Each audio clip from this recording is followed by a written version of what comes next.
ఆరాధన నిమిత్తం కూడి వచ్చిన సహోదరి సహోదరులందరికీ ప్రభువైన యేసుక్రీస్తు నామములో వందనాలు తెలియజేసుకుంటున్నాము.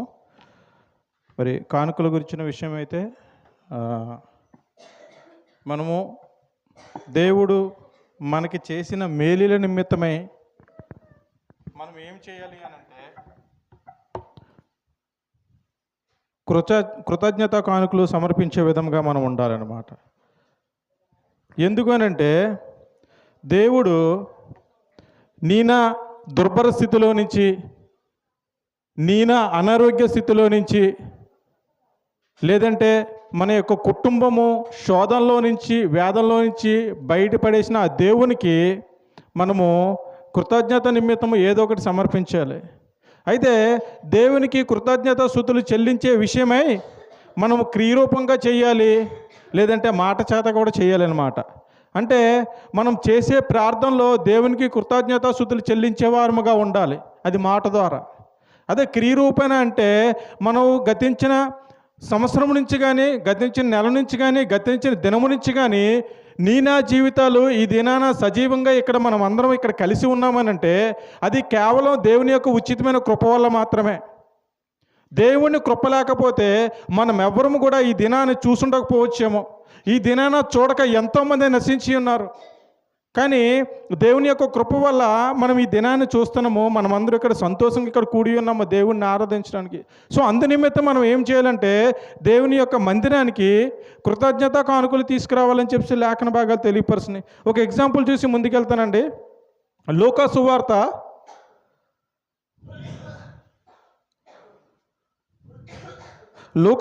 17వ అధ్యాయము 11 నుంచి 19 వచనాలు చూసుకున్నట్లయితే, లూకా సువార్త 17వ అధ్యాయము చూడండి, మాట తెలియపరుస్తున్నారు. ఇక్కడ 12వ వచనం చదువుతాను, వినండి మీ గ్రంథాలు తెరిచి. ఆయన యొక్క గ్రామంలోనికి వెళ్ళిచుండగా 10 మంది కుష్ఠరోగులు ఆయనకు ఎదురుగా వచ్చి దూరముగా నిలిచిరి.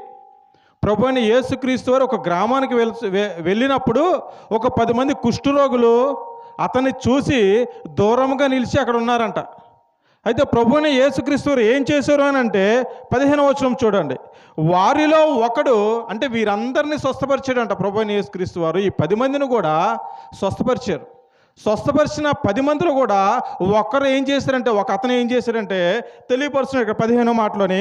వారిలో ఒకడు తనకు స్వస్థత కలుగుట చూసి, అంటే తనకు మంచి జరిగిందని భావించి, తను స్వస్థపడ్డాడని తను భావించి ఏం చేశాడు అని అంటే ఇక్కడ తెలియపరుస్తున్నాడండి. ఒక గొప్ప శబ్దముతో దేవుని మహిమ పరుచుచు, అంటే ఇతన్ని స్వస్థపరిచాడని, ఈ స్వస్థపరచబడిన ఈ రోగి ఏం చేశారంటే దేవుని మహింపరిచాడంట. దేవుని మహింపరిచేటటువంటి క్రియలు చేశారంట. అంటే దేవుడు నా జీవితంలో మంచి పనులు చేయలేదా? మనమందరం ఈరోజు ఇక్కడ సజీవంగా ఉన్నామనంటే, మనమందరం ఇంత ఉన్నతంగా బ్రతుకుతున్నామనంటే, మనమందరం ఇంత మంచి స్థితిలో ఉన్నామంటే, మనమందరం కూడా ఆర్థికంగా ఈ విధంగా బ్రతుకుతున్నామనంటే దేవుడు చేసిన క్రియ కాదా అది?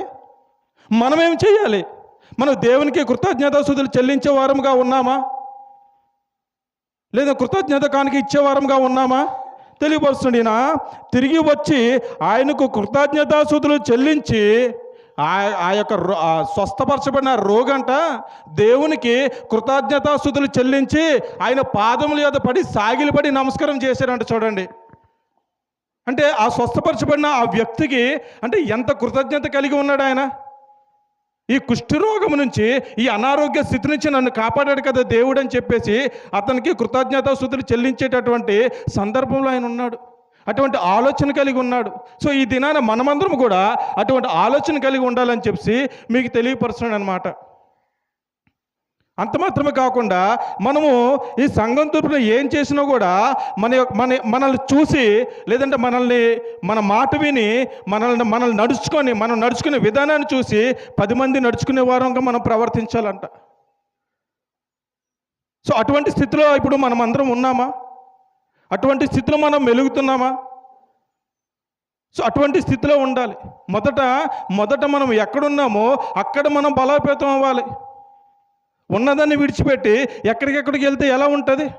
అంటే మన స్థితిగతులు, మనం ఉన్న పరిస్థితిని మనం ముందుగా మెరుగుదిద్దుకోవాలి, చక్కదిద్దుకోవాలి. సో ఆ విధంగా చేసుకున్నట్లయితే దేవుని యొక్క సహాయం కూడా నీకు అందుతుంది.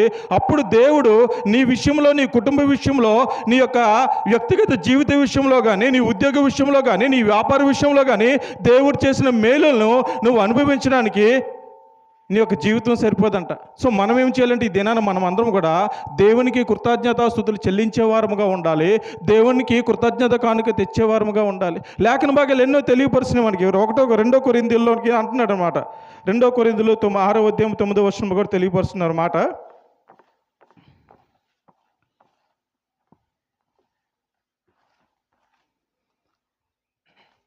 తొమ్మిదవ అధ్యాయం అండి, క్షమించండి. 9వ అధ్యాయం 6వ వచనంలో కొంచెంగా విత్తువాడు కొంచెంగా పంటకోయును, సమృద్ధిగా విత్తువాడు సమృద్ధిగా పంటకోయును అని ఈ విషయమే చెప్పవచ్చును. అంటే మనం కొద్దిగా విత్తితే కొద్దిగా పంటకు వస్తాం, సమృద్ధిగా విత్తితే సమృద్ధిగా కోస్తాం అనమాట అని ఈ విషయమే చెప్పవచ్చును. సనుగు కొనకయు బలవంతంగా కాకయు ప్రతివాడు తన హృదయంలో నిశ్చయించుకున్న దాని ప్రకారము ఇయ్యవలెను. దేవుడంట ఉత్సాహంగా ఇచ్చేవారిని ఆశీర్వదిస్తాడంట, ఉత్సాహంగా ఇచ్చేవారిని దీవిస్తాడంట. ఉత్సాహంగా ఇచ్చేవారిని ఆయనకి ఎటువంటి కృప, తన విస్తారమైన కృపను విస్తరింపజేస్తారంట వారి మీద, వారి కుటుంబం మీద. సో ఈ దినాన మనం అందరం కూడా మనసులో సనుక్కోనకుండా, గొనుక్కోకుండా నీ మనసులో ఎంతైతే నిశ్చయించుకున్నావో, నువ్వు ఎంతైతే మళ్ళీ ఈవులు పొందాలని ఆశ కలిగి ఉన్నావో, నువ్వు ఎంతైతే పొందగలిగి ఉన్నావో అంత మొత్తాన్ని దేవుని యొక్క మందిరధనాన్ని తీసుకొచ్చినట్లయితే ఈ దినాన్ని నీ నా కుటుంబాలన్నీ కూడా దీవించబడతాయి, ఆశీర్వదించబడతాయి అనమాట. సో ఆ విధంగా దేవునికి మనం ఏం చేయాలంటే కృతజ్ఞత కానుక చెల్లించాలి. గత 2025 నెలలోని సంవత్సరంలోని చివరి నెలలోకి వచ్చాం. మరి 2025 జనవరి నుంచి మొదలుకొని ఈ డిసెంబర్ మాసం వరకు కూడా మనం అందరం కూడా ఎంతో ఉన్నతంగా, ఎంతో గొప్ప స్థితిలో బ్రతుకుతున్నాం కదా. మరి దానికి కారణం ఎవరై ఉండొచ్చు? ఆ గొప్ప దేవుడు అనమాట. గొప్ప దేవుడు తెలియపరుస్తున్నాడు. ఒక్కసారి లాస్ట్ వచనం చూసుకొని ముందుకెళ్ళిపోదాం. 2 సమూయేలు 2 దినవృత్తాంతాలు, క్షమించండి, 2 దినవృత్తాంతాలు 29వ అధ్యాయము 12వ వచనం చదవండి ఎవరైనా. 2 దినవృత్తాంతాలు 29వ అధ్యాయము 12వ వచనం. దేవుడు ఎటువంటి వారు ఇక్కడ తెలియపరుస్తున్న మాట. 2 దినవృత్తాంతాలు 29:12. ఐశ్వర్యమును గొప్పతనమును నీ వలన కలుగును. దావీదు పలుకుతున్న మాటలన్నమాట. ఐశ్వర్యమును గొప్పతనమును నీ వలన కలుగును, నీవు సమస్తమును ఏలువాడువు, బలమును పరాక్రమమును నీ దానములు హెచ్చించువాడువు, అందరికీ బలం ఇచ్చేవాడువు నీవే. మనకందరికీ బలం ఇచ్చేది దేవుడే, మనందరికీ ఐశ్వర్యాన్ని ఇచ్చేది దేవుడే, మనందరికీ ఆరోగ్యాన్ని ఇచ్చేది కూడా దేవుడేనంట. సో ఆ విధంగా ఇచ్చాడు కాబట్టి దావీదు ఏం చేశాడంటే దేవునికి కృతజ్ఞతాస్తుతులు చెల్లించాడంట. చూడండి నెక్స్ట్ మాట తెలియపరుస్తున్నాడు అక్కడ. అందరికీ బలం ఇచ్చేవాడు నీవే, మా దేవా మేము నీకు కృతజ్ఞతాస్తుతులు చెల్లించుచున్నాము. ఎలా చెల్లించుచున్నాడు దావీదు కృతజ్ఞతాస్తుతులు అని అంటే కింద మాటలో తెలియపరుస్తున్నాడు అనమాట.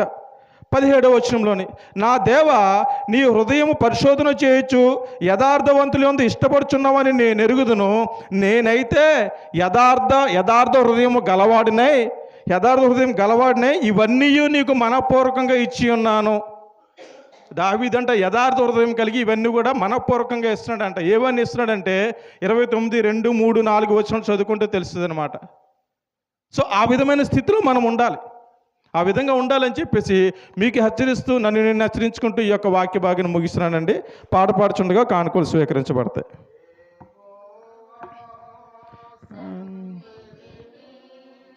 నీ స్తోత్ర గానముతో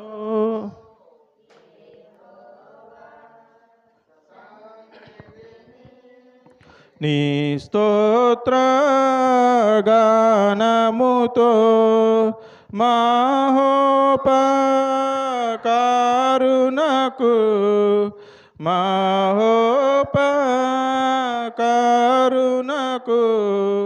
మానుగన అమర్పించుడి.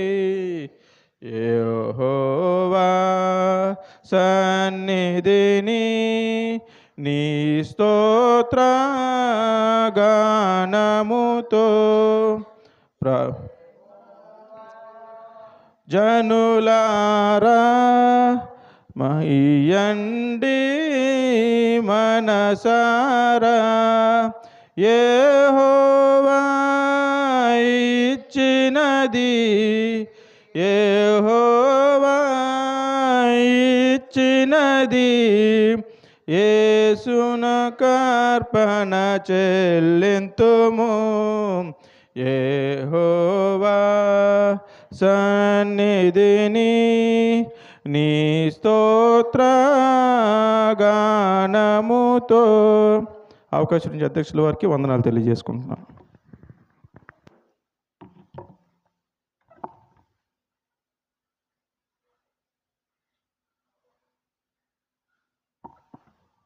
గుర్తు చేసుకోండి.